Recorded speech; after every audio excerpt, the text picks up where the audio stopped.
Network troubleshooting using Wireshark. So I've had an incredibly busy week at work, and a huge part of that were escalations from various application teams that you, if you are a network analyst, engineer, do any sort of network support, are probably used to. And it goes like this. I've deployed a new API in production. It's slow.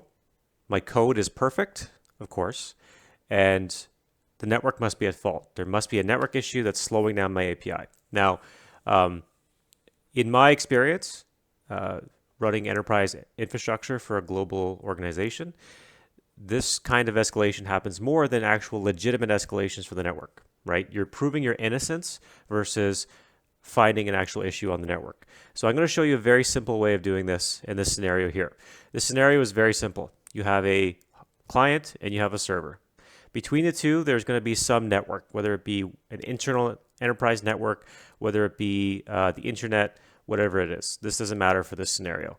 The capture point will be either on the PC or the client side that is connecting to the API, or the destination if you can capture from the actual API server itself.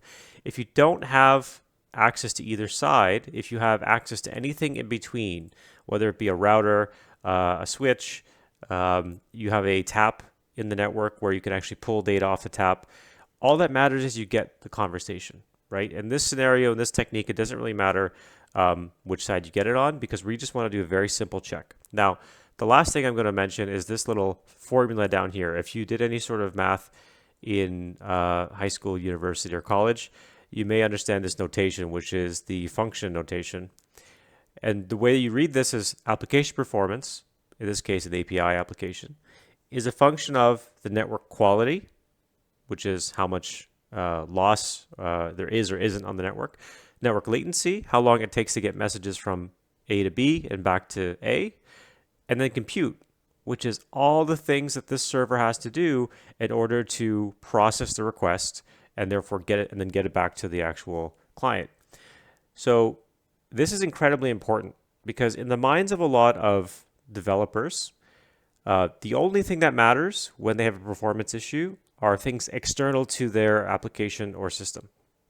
Namely, in the network space, it's network quality and network latency. Compute is perfect, 100% perfect. There's never an issue there, okay? Or at least that's what they assume. And what you can use this technique to do is to demonstrate with real data that's irrefutable when their API is actually slow. So to set up this scenario today, I've actually developed, with the help of ChatGPT, a very, very simple API application.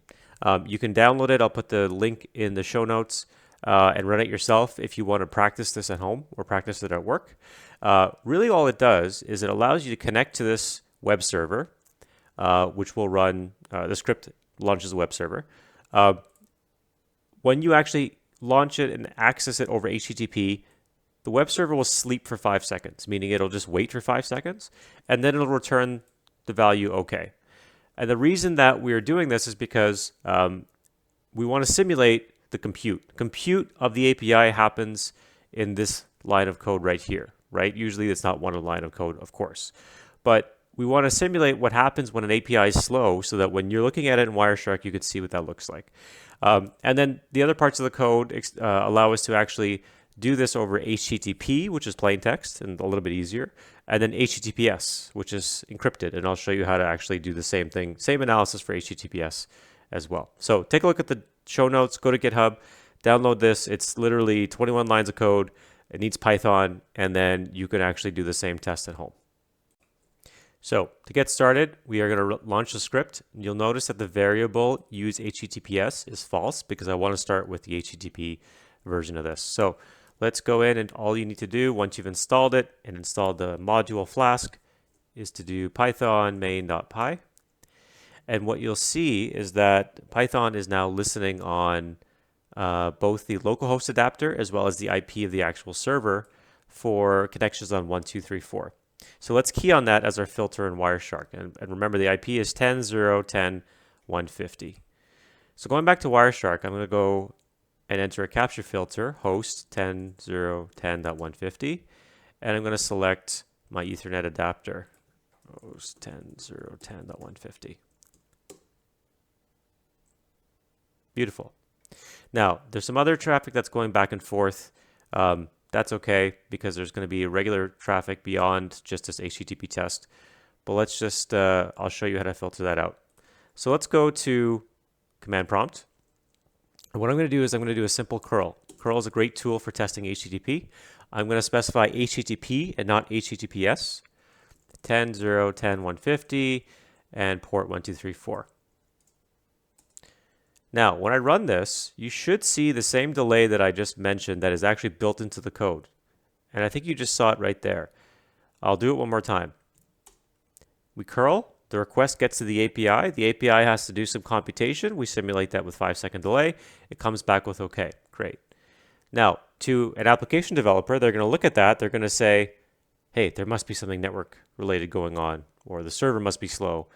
As opposed to the application is actually taking its time and actually very inefficient. So let's go to Wireshark and see what that looks like. In Wireshark, I'm going to stop the capture now. I'm going to apply a display filter tcp.port is equal to 80, or no, sorry, 1234. I'm not going to do an IP filter because remember, we did a capture filter to do this one IP. So that's already there. And what you're going to see is this, which is what we want to start with.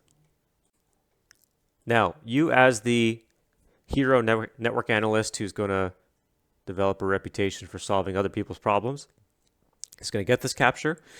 You're going to look at it. Number one thing I want you to do, start looking for TCP retransmissions, okay? Now, if you have a small capture like this, you're going to be able to spot them right away because you're going to be able to see black lines with Wireshark, and Wireshark is going to note that there are retransmissions. If not, you can always use the TCP retransmission filter, or you can do and TCP.analysis retransmission, and there are none. Okay, so what does this mean? There's no retransmissions in the connectivity to this API server. Well, it means that there's no packet loss. None of the messages that need to go between the PC or the client and the server were lost in transit. Even if you capture here, or anywhere in between, you'll see the retransmission, if there is one. So the fact that there are no retransmissions, you can say, hey, all the messages that you sent to that server got replied to, and vice versa. Okay, so we covered network quality. That's all good. Now let's look at network latency, right? And the way that you can do that in Wireshark, there's a couple of ways. You can graph it using the statistics, I believe it is TCP stream graphs, and look at round trip time. Okay, so what this shows you, you usually have to switch direction to make it make sense. It gives you an idea of the rough round trip time if you have a lot of packets. Now, we only have a handful of packets here, and let's figure out what stream this is. Hold on. So that method I don't really like when we have a small stream. What I like to do usually when it's a small conversation is just look at the deltas between the packets.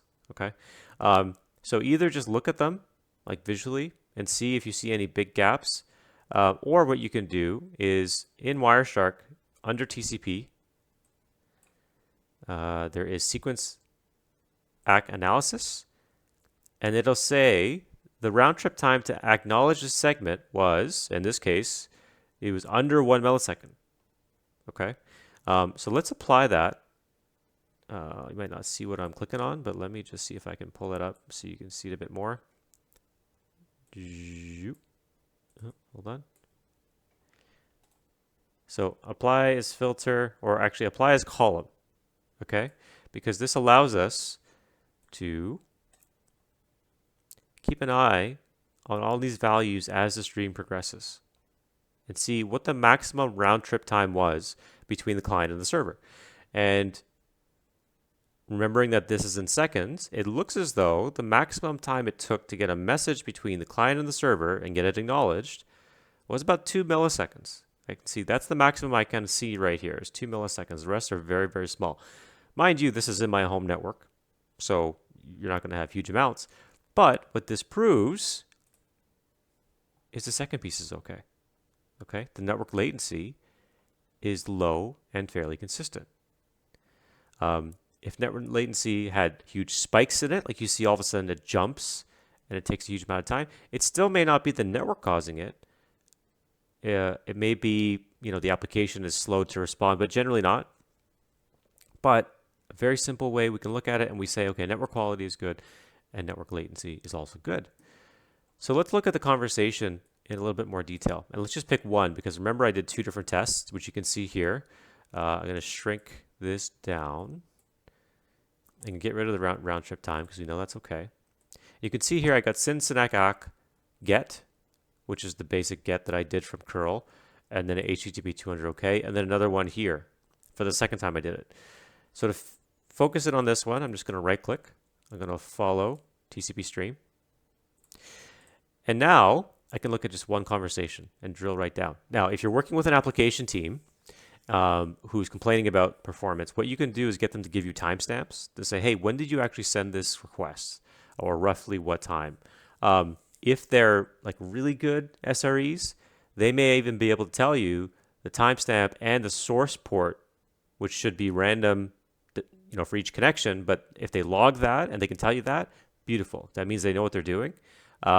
And also it gives you the evidence to be able to search for both destination port, source port, and through that you should be able to filter out the conversation. But let's look at this conversation. You have sin-synac ACK. Okay? All of those packets happen and go back and forth within less than a millisecond if you just count the milliseconds here. So there's no delay in opening the connection. The request comes in from us, we're the client in this scenario, but it could be whatever the client would be, at 340. So that's 23 to 340. That is an additional, if my math is right, 17 milliseconds or 16 because it's 0.9. 16 milliseconds later, we send the request. And within 1 millisecond, the server acknowledges it. Okay, so how we interpret this? I send a, hey, give me a document. The server sends an acknowledgement back saying, got it, I'm going to work on this now, right? That's what acknowledgements are. They acknowledge to me, the client, that, hey, I got your message. I got your request, and I'm going to start working on it. Think about like read receipts in iMessage, right? Or in any sort of chat message. It's to let the sender know, hey, this person got it. So if you got a read receipt from someone, and you said, hey, I need you to meet me in front of the house, right, at 10 o'clock. And you saw that this person got the read receipt and they didn't meet you at 10 o'clock, they met you at 11 o'clock, you would say, hey, why didn't you show up? You got the message. And they would say, well, I was, slow, getting ready to go out. That's exactly the same scenario here, right? We send the get to the server. The acknowledgement comes back right away, right? 1 millisecond. And then what happens? Okay. Look at the delta between the acknowledgement packet, this is an ACK from the server, to the next data packet that has data in it. And the way you can tell that is because of the length of the packet. Okay. It's 226 bytes. It's more than the 60 bytes that are usually used for an acknowledgement. It's 51 to 56, right? So you have 51 seconds here and 56 seconds here. So 5 seconds it took, which we know. We wrote this API, right? But if we hadn't known that, you would see that right there. That's your evidence right there that something is slow with the API and not with the network itself. Okay? Because you got the request, you're just slow getting it back to me. Now, if you really want to read where the response came back, or the response packet, you could just look at the bytes if you want, right? So you can see here, the response header, if you know HTTP, the response header starts in this packet, and you can see here our OK is right there. So what I've shown you now through this analysis is you are able to prove, and fairly quickly, network quality is good, there's no loss, network latency is good, and you could ask that API owner, hey, the request came in, and 5 seconds later, your server responded. What's going on? And prove definitively that it is not the network. So this is the HTTP case, right? It's actually quite simple. because you've got everything you need in plain text. You can see the GET request, and you can see the HTTP 200 come back from the server. Where it gets a little bit more complicated is when you use HTTPS, which most modern APIs use. And it's more difficult because you can't see these requests in plain text. You have to interpret what's going on. But we're going to show you that right next. What I'm going to do, and I'm not going to video record this, is I'm going to run the API again. I'm going to turn it to HTTPS mode. I'm going to do a capture, and I'm going to show you what that capture looks like. All right, so I ran the exact same test as before, except I went into the code, and you see this little option or variable here for use HTTPS. I changed that to true. I started the API, ran the capture, focusing on the stream, and this is what we have here. Okay. Now, this may look like it's jargon to you if you haven't actually worked with HTTPS before. If you haven't, go check out my video on troubleshooting TLS handshakes.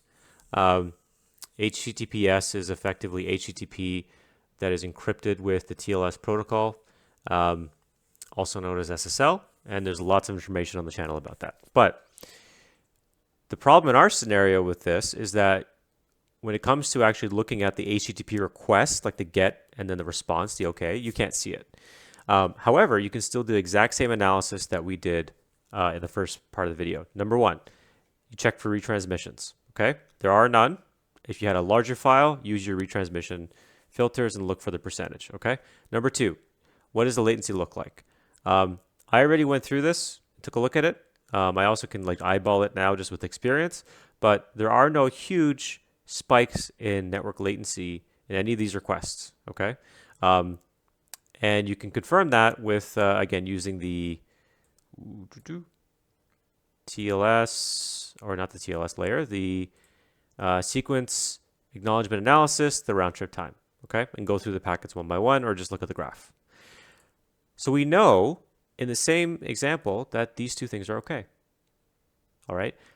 The hard part though is like, you really want to get to that point where you can like drill in and really, give it to the developer and say, look, your GET comes in here, and then your server doesn't respond to the GET for a period of time. You can't really do that when you can't see the GET, but you can interpret what that looks like. And I'll show you how. So number one is you want to find in the SSL handshake where the SSL handshake is finished, because that would correspond to where HTTP usually happens. Okay, because HTTP, the GET, is not going to come out until the SSL handshake is finished. So the way you can look at that, and the rule of thumb I always have, is in TLS, TLS version 2, you want to look for when you see two change cipher spec messages. Okay, a change cipher spec message is coming from the server, in this case the server, or the server's 150, so there's one right here, and one coming from the client, .43, that's one right here. So we have both of those, and then the next packet in is application data. Now Wireshark's not going to show you the application data because it's encrypted, which is great, but we can interpret it. Okay, so remember, the HTTP protocol, the way it works, if you remember that old capture we had, is SYN SYNAC ACK.